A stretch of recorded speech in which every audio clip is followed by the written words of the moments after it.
Hi friend, তোমরা সবাই কেমন আছো? আশা রাখছি ভালো আছো। আজকে একটা প্রেগনেন্সি মায়েদের জন্য খুব ইম্পর্টেন্ট বিষয় নিয়ে কথা বলবো। প্রেগনেন্সি অবস্থায় অর্থাৎ গর্ভাবস্থায় অ্যানুয়ালি স্ক্যান কখন করা উচিত, অর্থাৎ কোন সময়ে করলে ভালো রেজাল্ট পাওয়া যাবে এবং বাচ্চার বড় কোনো ক্ষতি থেকে অনায়াসে রক্ষা পেতে পারে, কিংবা কোনো প্রবলেম কিংবা কোনো ত্রুটিসম্মত যদি বাচ্চা হয়ে থাকে সেটা ট্রিটমেন্টের মাধ্যমে সেরে উঠতে পারে সাধারণ সব বেবির মতো। তো চলো ভিডিওটা শুরু করা যাক। আর বলি, হ্যাঁ, ইউটিউবে আজকে কিন্তু এটা আমার শেষ ভিডিও। তো মনোযোগ সহকারে ভিডিওটা শোনো, আশা করি তোমাদের কাজে আসবে। আমি সবসময় চেষ্টা করি তোমাদের কোনো একটা তো কোনো কিছু একটা জানতে পারো যেটা তোমাদের কাজে আসে। তো চলো ভিডিওটা শুরু করা যাক।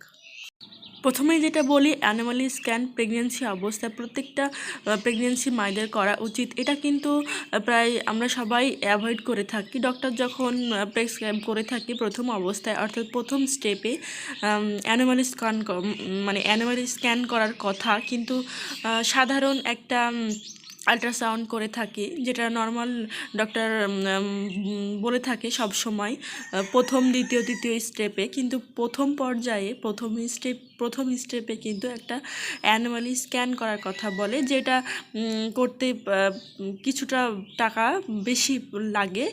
আবার কোনো কারণবশতই কেন করব, কোনো কিছুই তো হয়নি, বাচ্চা তো ঠিকই আছে, নড়াচড়া সব ঠিক আছে এমন মনে করে কিন্তু অনেকজন এই অ্যানুয়ালি স্ক্যানটা করে না, যে কারণে কিন্তু পরবর্তী সময়ে বাচ্চা কোনো ত্রুটিসম্মত জন্ম নিলে অর্থাৎ জন্মানোর পরে, এটা হয়তো সাধারণ কোনো বিষয় ছিল, একটা সাধারণ সব বাচ্চার মতো সেও হতে পারতো, একটা কারণে একটা ভুলে একটু ট্রিটমেন্টের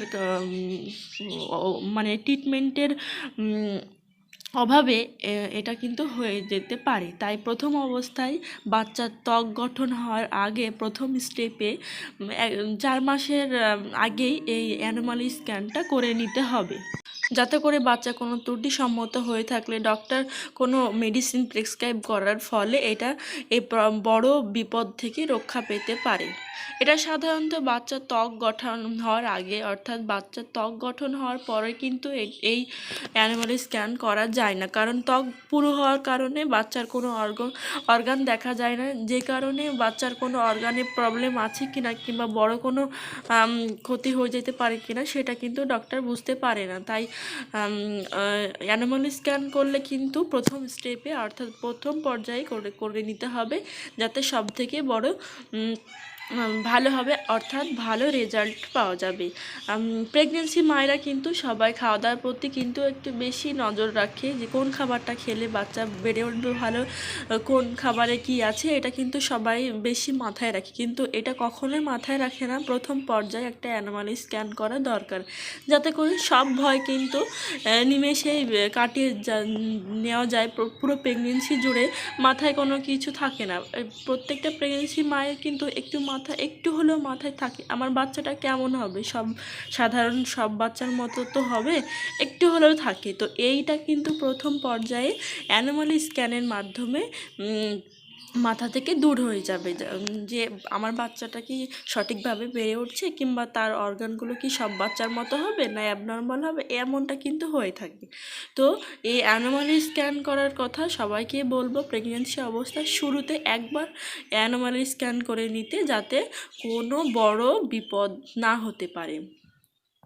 সাধারণ আল্ট্রাসাউন্ডে শুধুমাত্র বাচ্চার হার্ট রেট, বাচ্চার ওজন, পজিশান, এইসবগুলোই বোঝা যায়। তাছাড়া কোনো যদি প্রবলেম হয়ে থাকে বাচ্চা, সেটা কিন্তু বোঝা যায় না, শুধুমাত্র বোঝা যায় এই অ্যানিমাল স্ক্যানে। এই অ্যানিমাল স্ক্যান করার কিছুটা খরচা হয়, মানে সাধারণ আল্ট্রাসাউন্ড থেকে অ্যানিমাল স্ক্যানে কিছুটা খরচা হয়, ততটা বেশি নয়। অ্যানিমাল স্ক্যান থেকে মানে আল্ট্রাসাউন্ড যেটা হয়, যেটা সবাইকে করতে দেয় 3 বার, যে যতবার করে আর কি, তার থেকে অ্যানুয়াল স্ক্যান কিন্তু একবারই সেই প্রথম অবস্থাতেই আল্ট্রাসাউন্ড অনেকবার করা যেতে পারে যে কোনো সময়, কিন্তু অ্যানুয়াল স্ক্যান বাচ্চার ত্বক গঠন হওয়ার আগেই করতে হবে, যাতে বাচ্চার পুরো মানে প্রত্যেকটা অর্গান দেখতে পায় ডক্টর। সেই অর্গানে কোনো প্রবলেম হয়ে থাকলে যখন একটা মানুষ মানে